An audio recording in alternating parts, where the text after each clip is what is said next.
So guys आपका एक बारी फिर से स्वागत है हमारी डेली रेसलिंग एपिसोड नंबर 937 पर। और इस बार हम बिना ब्रेक के वापस आएंगे, एक भी ब्रेक नहीं लेंगे जैसे हमने पिछले हफ्ते लिया था, तो उसके लिए बहुत सॉरी। और कुछ भी करने से पहले या शुरू करने से पहले देखिए, एक रूमर मार्केट में बहुत ज्यादा चल रहा है कि जेकब फातू सच में इंजर्ड है भी कि नहीं, या फिर वो किसी स्टोरी लाइन के चलते बाहर हो गए हैं, साइड लाइन हो गए हैं। तो इसका जवाब है भाई हाँ भी और नहीं भी। क्योंकि देखो, जब जेकब फातू ने कोडी रोड्स पर स्प्लैश लगाया था अनाउंस टेबल पर एट समर स्लैम, तब वो प्लान का हिस्सा ही था जिससे जेकब इंजर्ड लगे और वो रोमन रेंस को परेशान करने ना आए, ताकि सोलो सिकोवा पूरे अकेले हो जाए समर स्लैम में और रोमन अपना अटैक कर सके। लेकिन फिर जब फ्राइडे नाइट स्मैकडाउन पर जेकब फातू ने शो अप नहीं किया, वो बैक साइड में भी नहीं आया, तो सबको ऐसा लगने लगा कि शायद जेकब सच में ही इंजर्ड हो गए हैं। यहाँ तक कि जब ट्रिपल एच से पूछा गया तो उन्होंने भी बताया कि he is totally banged up. फिलहाल तो देखो यार, चाहे वो इंजर्ड होते भी या नहीं भी होते, डब्ल्यूडब्ल्यूई जेकब को रोमन से दूर ही रखती, उनके कांटेक्ट में आने नहीं देती। ये तो एकदम पक्की बात है। बाकी लेट्स सी आगे क्या होता है, हम आपको इस चैनल पर बता ही देंगे। एंड अगर आप चैनल पर नए हैं तो चैनल को अभी लाइक एंड सब्सक्राइब कर दो, और हाँ, वीडियो को एंड तक पूरा देखना। एंड नाउ आप देख रहे हैं रेसलमैनिक्स एंड सब्सक्राइब करना तो बनता है।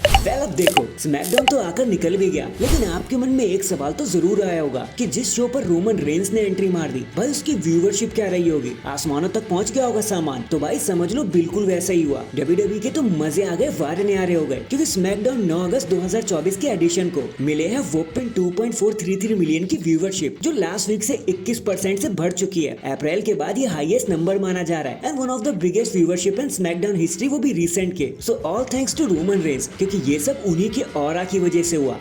#Original tribal chief. नेक्स्ट जब से ट्रिपल एच गेम में आया ना, उन्होंने सारी बागडोर संभाली है, तब से न जाने दुनिया भर के चेंजेस हमें देखने को मिल गए हैं। कभी ये होता है तो कभी वो होता है, कोई चेंज हमें ऐसा हुआ ही नहीं कि चेंज ना हो। हर चैंपियनशिप, हर चीज बदल चुकी है एंड वही कुछ इस बारी भी हमें देखने को भी मिला। क्योंकि आप जानते हैं डब्ल्यूडब्ल्यूई एक स्पीड मैचेस का ट्रेडिशन भी फॉलो कर रही है आजकल, जो ऑनलाइन दिखाया जा रहा है, मतलब एक्स अकाउंट पर दिखाया जा रहा है, जहाँ पहले सिर्फ बॉयज ही रेसल किया करते थे। सो बस ट्रिपल एच ने उसमें एक और तड़का डाल दिया, क्योंकि अब वुमेन्स भी स्पीड मैचेस में हिस्सा लेने वाली है एंड उसके लिए एक न्यू चैंपियनशिप भी रिलीज कर दी जाएगी बहुत जल्दी एंड कुछ ही दिनों में वो सब आपको देखने को भी मिलेगा। तो #स्पीड मैचेस फीमेल। इसके बाद अभी हाल ही में क्रिस जेरिको ने जॉन सीना को कांग्रेचुलेट करते हुए कहा कि देखो यार, जॉन सीना एक डब्ल्यूडब्ल्यूई गाय हैं, चाहे वो डब्ल्यूडब्ल्यूई को छोड़े या ना छोड़े, वो हमेशा वहीं पर काम करते हुए नजर आए थे और हमेशा वहीं काम करते रहेंगे। आपको ये सोचने की जरूरत नहीं है कि वो ऑल एलीट होंगे या फिर नहीं होंगे। मुझे खुद भी अजीब लगेगा अगर जॉन सीना किसी और प्रमोशन में आके काम करे, तो वो डब्ल्यूडब्ल्यूई के लॉयल स्टार है, उनको वहीं पे रहना चाहिए। एंड सी,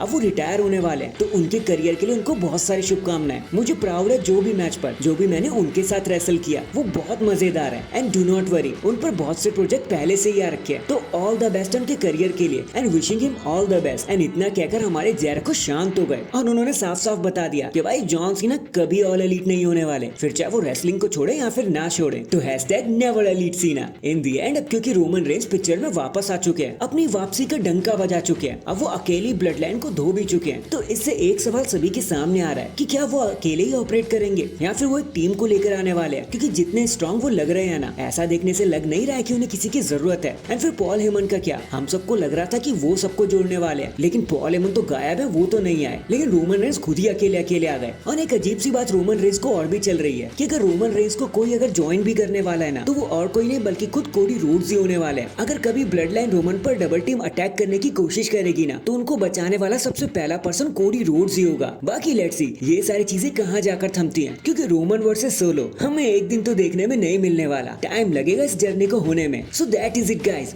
अभी के लिए तो बस इतना ही। आप मुझे बताना, कभी जॉन सीना ऑल एलीट हो भी पाएंगे क्या, वो किसी और प्रमोशन में नजर आएंगे, या फिर वो हमेशा डब्ल्यूडब्ल्यूई के पार्ट रहने वाले हैं जैसा क्रिस जेरिको ने कहा। आपको इस बारे में क्या लगता है, कमेंट करके जरूर बताना। एंड अगर चैनल पर नए हैं तो चैनल को अभी लाइक एंड सब्सक्राइब कर दो। बाकी मैं मिलता हूँ आपसे किसी और अपडेट के साथ, तब तक के लिए अपना ख्याल रखें और खुश रहें।